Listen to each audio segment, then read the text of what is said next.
Why do I hear Christians say, I've been redeemed by the blood of the Lamb? Yeah, that's a really dense phrase. Let's unpack it. First, let's talk about what it means to redeem something. So, if you own something, it belongs to you.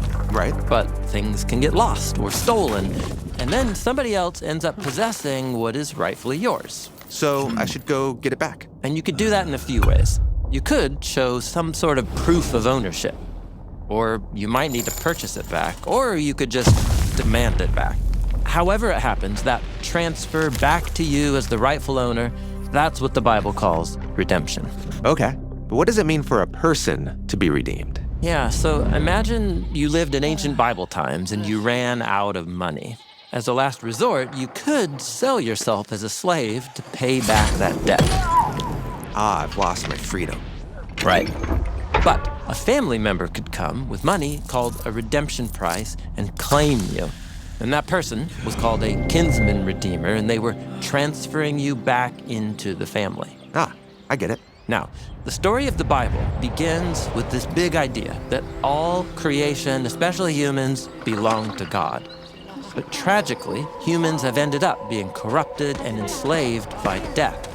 God wants humanity back, and so the story of the Bible is basically about how God transfers us back into his possession, that is, redeems us. Okay, so where does the blood of the Lamb fit into all of this? Yeah, for this last step, we need to tell a story.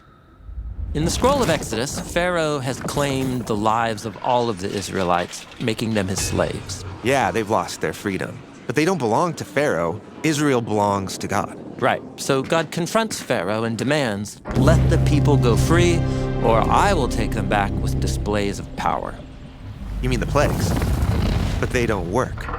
Pharaoh refuses to acknowledge God's claim on Israel. Right. So in one final act of power, God makes it clear to Pharaoh that not just Israel, but all life belongs to him.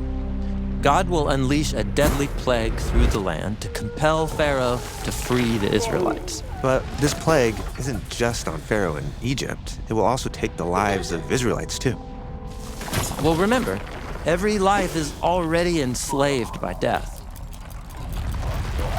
But God provides a way of safety from the plague, and this is what the Passover meal is all about, where every family puts the blood of a flawless lamb on the doorframe of their house to protect them. How does that work? Well, the lamb is a symbol of a life that belongs totally to God, uncorrupted by evil or death, and that means death has no rightful claim to it. And its blood? Well, the blood is a symbol of